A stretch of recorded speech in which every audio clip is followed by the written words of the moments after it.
is called Embracing the Feminine, Our Equal Heritage. And what I'll say is that there was a book I read many years ago, maybe some of you have seen it, and it's Portraits of Black Women Who Changed America. And it's a book of photographs, amazing photographs and biographical information about amazing Black women.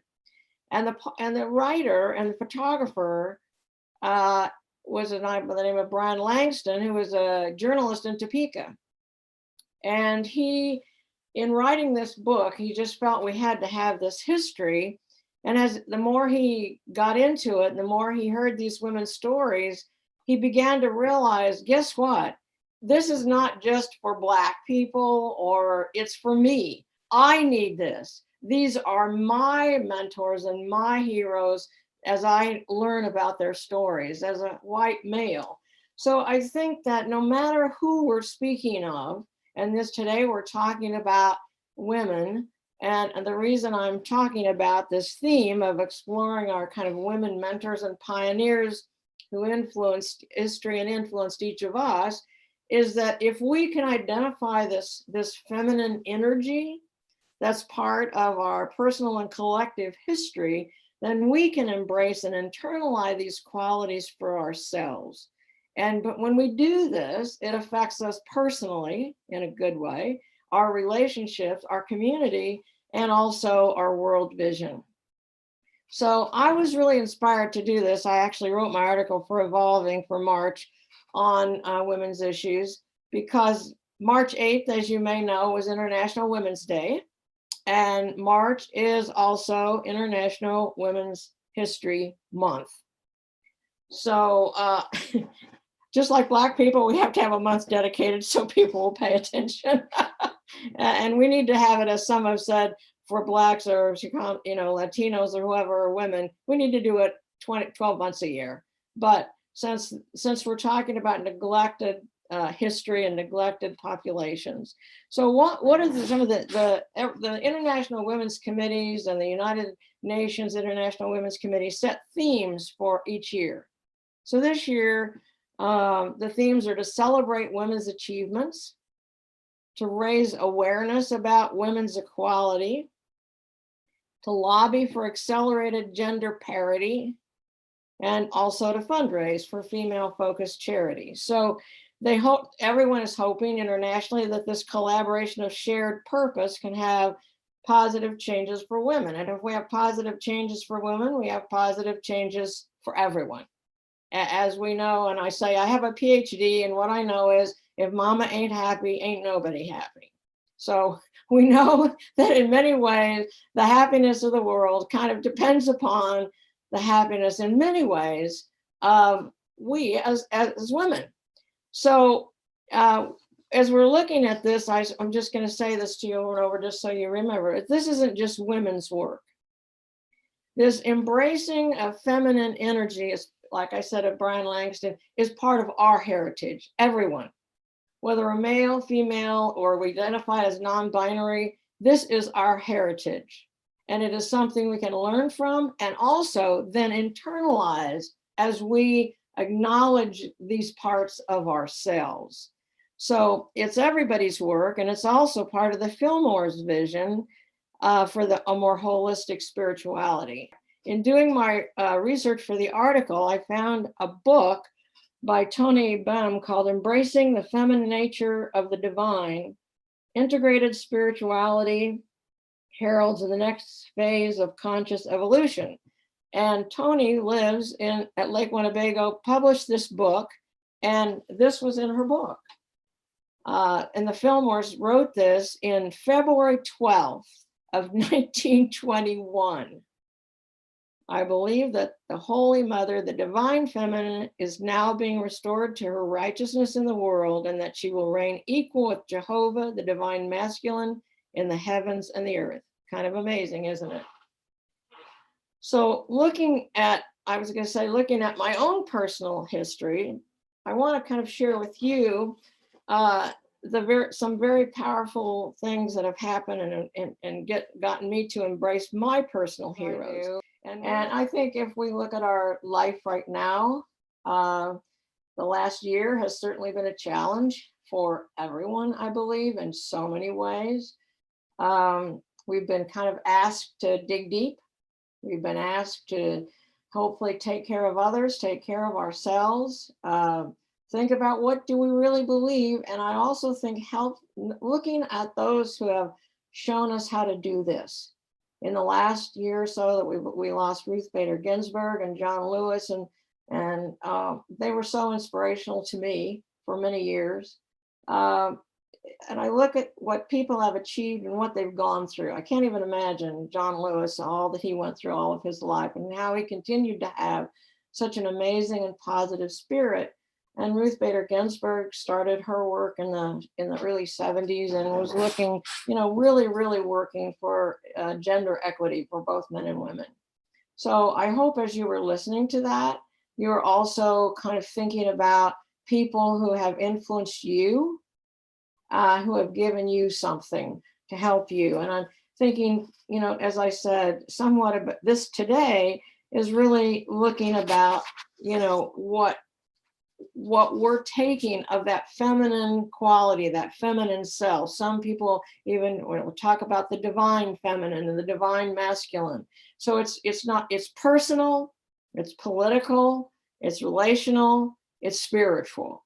And so as we learn to what are these qualities? And so let's look, I think I'd like to tell you a little bit and maybe kind of ping your own memory about what you've learned in your life about your sense of self and your sense of your own being, especially as regards this idea of women and women's issues and what that woman's self is, if you will.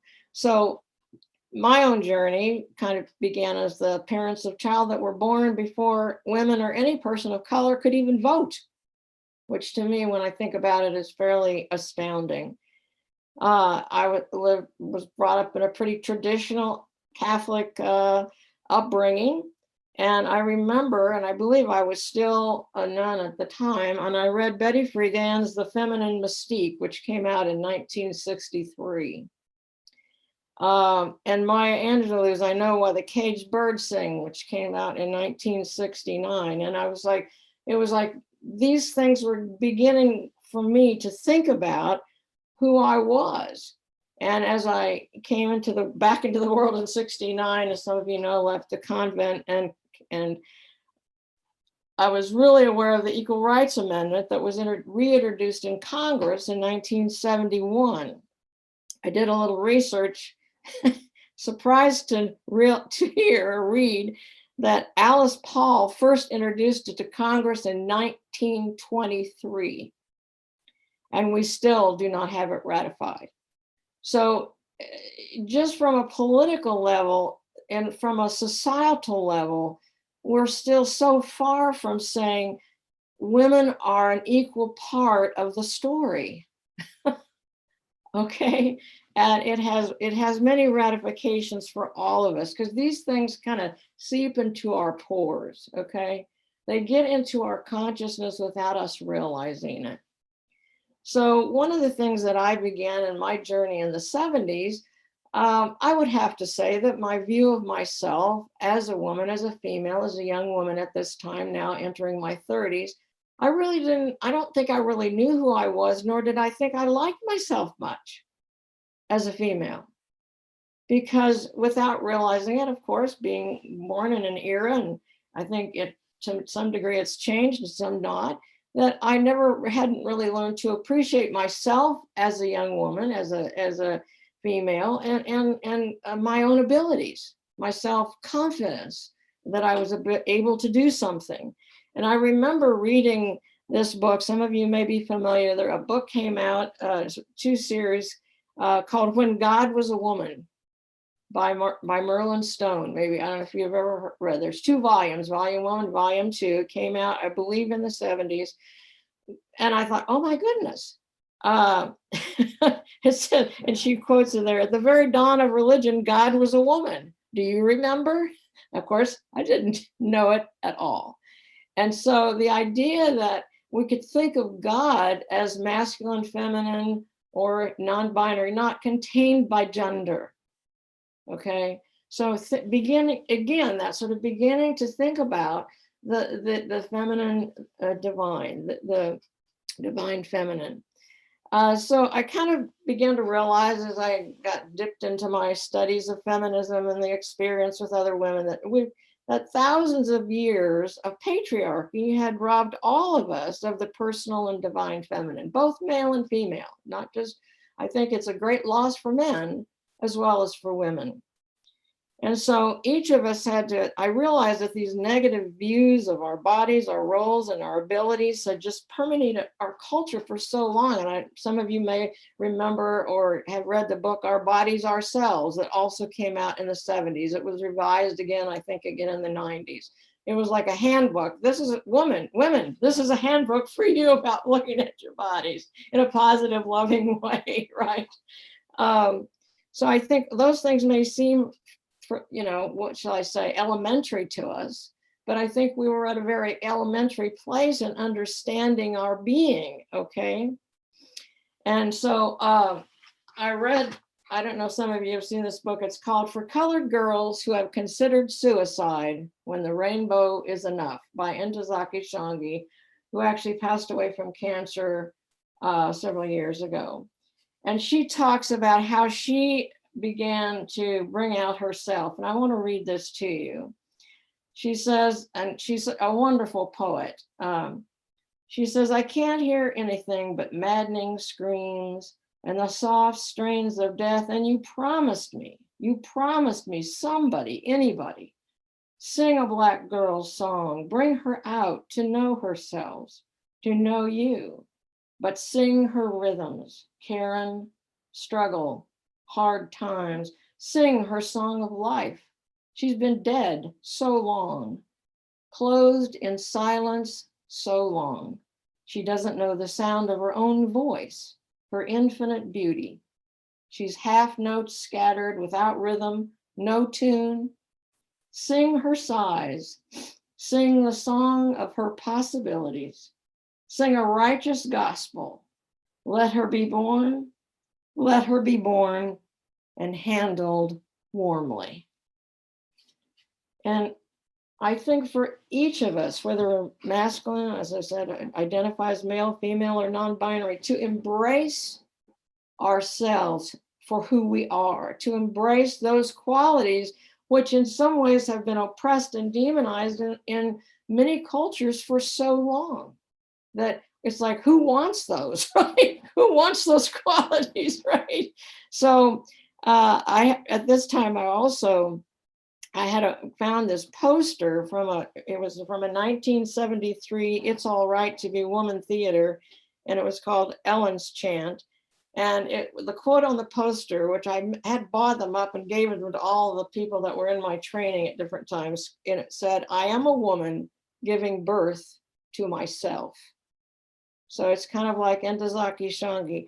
And I think for it, again, I'm talking to you, whether we're identified as masculine or feminine, it doesn't make any difference. The idea that we all carry within us those qualities is so important, okay? So I don't want any of the men here to think that this is not for you. It is. And I think that's a whole nother topic to think about, how you've been denied of yourself and denied the ability and the right to own these qualities and to love yourself for it, okay? So I would say that the 70s and 80s, some of you were around at that time, it definitely was a question of gender role stereotypes. The political became personal as individual women began finding their way in politics. Some of you may remember when Geraldine Ferraro was on the ticket as vice president. Shirley Chisholm ran for president. And of course, it really was kind of a horrible failure, wasn't it, at that time? It's like that people were not even beginning to be ready for it. But then we began to see more women in sports, like women's soccer and gymnastics. That's just when Ruth Bader Ginsburg began her lifetime work with her first landmark case, as some of you may know, was for a man who was I think he was widowed, and he was taking care of the children, and he could not get Social Security because he was male. And so she went to court and won the case for him. So her idea of gender equality wasn't obviously just for males, okay? So then we also begin to see more women in entertainment, in ministry, even female astronauts. So let's think a little bit about this as our spiritual journey, this personal journey, and maybe think about some of these qualities of the feminine. And if you think about some of the ancient peoples like the Hindus and others, feminine energy was seen as the creative principle of the universe, primal force of nature and fertility. And think about it. We call the earth Mother Earth. The sea is a woman. Wind is a woman, right? So a lot of the elements we consider to be female, I find rather interesting and curious, but I like it. And we're also the mother of life and death because we carry within our own bodies as we know, we carry the babies and have the babies. So, and we're also known, I guess, as women for empathy, love, and nurturing. So, sometimes we think of the stereotypical things, and we think of the female role as passive. We think of it as weak, as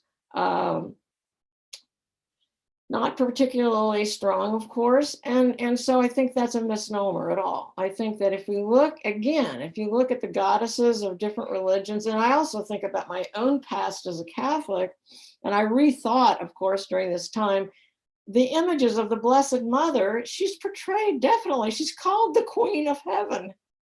And she's standing on the earth, crushing the snake, which is the devil, and evil, and she's holding God, okay, as a baby, or as a child. So it's like, well, if that isn't the image of a goddess, I don't know what is. And it's interesting, of course, I don't know that the church would ever say that, but I learned this too some years ago, that Our Lady of Guadalupe, some of you may be familiar with her image, and she apparently appeared to a shepherd man in Mexico. Her garb is very similar, almost the same as the garb that you see in a Mayan goddess. So I think these archetypal images of women occur again and again in various aspects of our religion, of our history, of our films, or whatever else may come up, right, for us these days. So I think it's really interesting to be able to think about what are these qualities of yourself as the feminine. Think about how you identify the feminine. What is your relationship to the feminine, and what's developed, maybe what's undeveloped? And do you, as a male, think of yourself as having feminine qualities or energy? Do you imagine that your wholeness includes both masculine and feminine? As a male identified person, have you given birth to the woman, the feminine energy within yourself? And the question for all of us of, do we have permission to be a more whole person? And I think if you think about, two of the books that I really like that talk about reclaiming parts of ourselves is Women Who Run with the Wolves by Clarissa Pinkola Estes. And I think the modern day is called Untamed by Glennon Doyle. And it talks about basically as that the force of ourselves, that primal force of nature and fertility, the more wild and creative and primal part of our nature, for us to own that back, for us to claim it, right, as part of our personal, as part of our collective, as part of our global vision of ourselves. So, so let's think about how you can envision and call up those needed strengths and qualities for yourself. Like Anne Reed talks about looking at, maybe sometimes it's looking at our heroes or our mentors. Let's imagine that your wholeness includes both the masculine and the feminine. Jung called it the anima and the animus. So it's not about gender, it's about wholeness. So well, I'm going to kind of end with this before we do our meditation. What does embracing the whole self give us? Okay, within yourselves, you're more complete and more whole. Your relationships are healthier with way more depth and richness. Your contribution to the community is more complex and dynamic. It's like we embrace ourselves, we embrace each other and the earth in a more profound and life-giving way. And I'm going to quit. Besides, I'm not going to quit. I'm going to stop with a quote from Entazaki Shangi again. And she's talking about how she found God. And she says, so I'm going to read this to you. So she says, I sat up one night walking a boarding house, screaming, crying, the ghost of another woman who was missing what I was missing. It's like knowing that we have parts that aren't there. I wanted to jump up out of my bones and be done with myself, leave me alone and go on in the wind. It was too much. I fell into a numbness till the only tree I could see took me up her branches, held me in the breeze, made me dawn dew that chill at daybreak. The sun wrapped me up swinging rose light everywhere. The sky laid over me like a million men. I was cold. I was burning up, a child, and endlessly weaving garments for the moon with my tears. I found God in myself, and I loved her. I loved her fiercely. So what I'd like to do is to do a short meditation to kind of help you kind of think about maybe some of the things we've talked about today and begin to kind of think a little bit about who you look to, what energies you look to for that feminine, divine feminine, personal feminine for yourself. Okay, so if you might want to just get comfortable, maybe close your eyes and take a nice deep breath, breathing deeply into the diaphragm. Just hold the breath. And let the breath out slowly, slowly let the breath out. Imagine your breath coming in and out like a wave, coming in and going out, back out far into the ocean. And just let your body give into gravity. And what I'd like for you to do is to imagine you're going on a journey. And you find this path and you begin to walk down this path and you can imagine yourself in a quiet space. And in this quiet space, you feel this presence. And this is your feminine self. This is wise guide, whoever it might be. It might show up as a person you know or knew, someone you admired, someone you'd heard of or read about, a friend, a relative, a mentor, perhaps even a combination of people or energies like the wind or the earth itself. And I want you to just be with that image, with that presence, how this presence, this wise being shows herself to you. And I want you to allow yourself to kind of actually share any worries or fears or whatever. And think about, as you are in the presence of this wise guide, I want you to think about what she teaches you. What are the qualities that you are aware of, that you are receiving from her? And just take a moment. Think about good things that maybe you've forgotten, important things that make you who you are, or new things that you haven't discovered yet. And just listen to what your wise being tells you.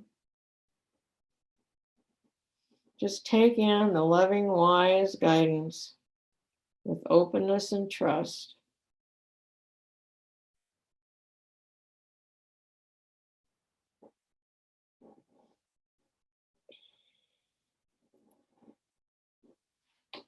Just take some time to listen and reflect with your wise being. And you might ask your wise being for a gift to remind you of this connection, this alliance, something concrete and tangible that will remind you of these gifts and these qualities that you can have or that you do have, or that this being or entity shows you. And thank your wise being for the gift, for helping you to see yourself and to learn something new about yourself, to appreciate parts that are there that you know of.